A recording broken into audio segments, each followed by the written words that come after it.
नमस्कार, मी शुभदा आणि शुभदाज रेसिपीमध्ये तुम्हा सगळ्यांचं भरभरून स्वागत करते। आज आपण बोंबील फ्राय कसे करायचे ते पाहूयात।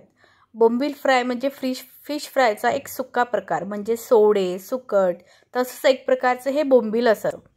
बोंबील आता कट करून घेतलेले आहेत आणि गॅसवर कढई मीडियम फ्लेमवर तापायला ठेवून हे बोंबील आपण 3 मिनिटे छान असं परतून घेऊयात।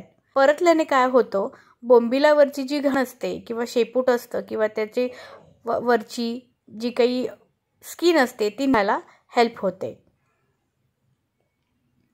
एक 3-1 मिनिट छान असं बोंबील आपण परतून घेऊयात।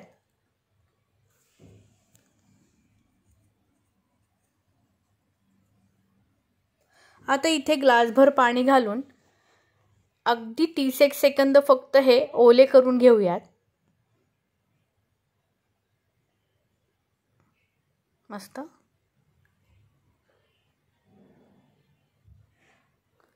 आता हे एका ताटामध्ये आपण काढून घेऊयात।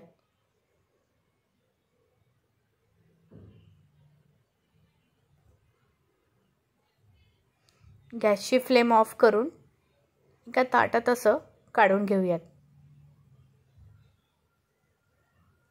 खरं तर मस्त माझी आई असे हे बोंबील छान असं स्वच्छ करून देतीये। आता हे हलक्या हाताने असं ना चोळून घ्यायचं, म्हणजे जी काही वरचं बोंबील स्वच्छ करायला खूप सोपं जातं।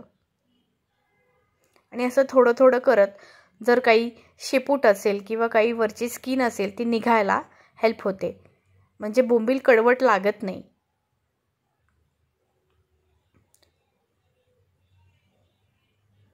एक एक करून सगळे बोंबील आपण स्वच्छ करून घेऊयात। तुम्ही पाहू शकता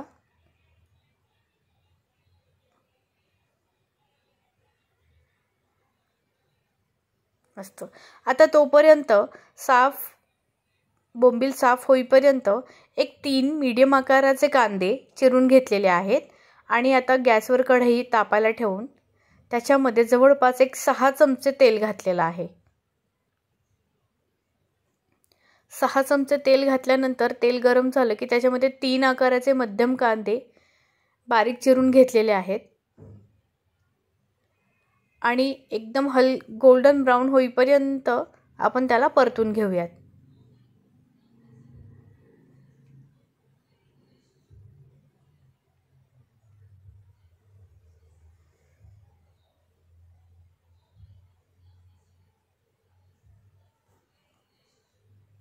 व्यवस्थित असं कांदा गोल्डन ब्राउन होईपर्यंत आपण त्याला परतून घेऊयात। अशी बोंबील फ्रायची भाजी चवीला खूप छान लागते, भाकरी असेल तर उत्तमच।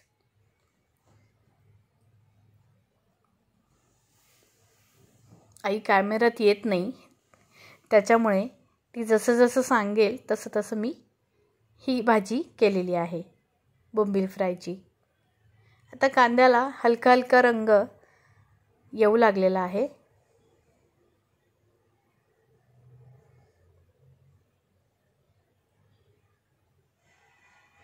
मस्त।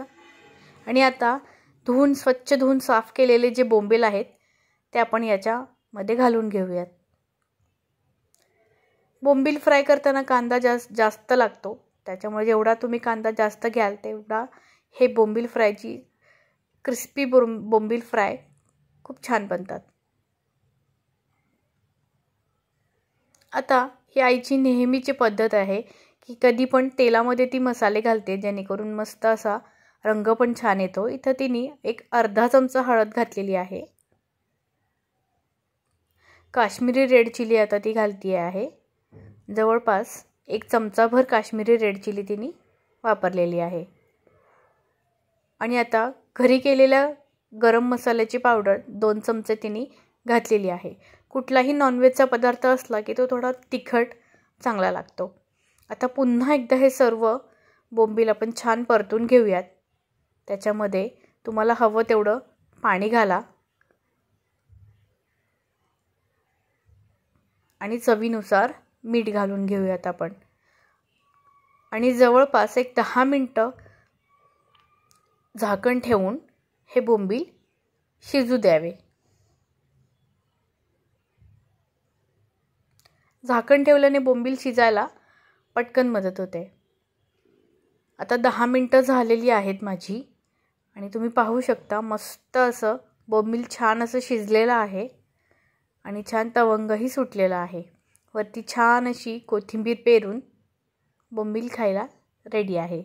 पुन्हा भेटूया तशाच नवनवीन आणि चमचमीत रेसिपीजमध्ये, ज्याचं नाव आहे शुभदाच रेसिपी. थँक्यू.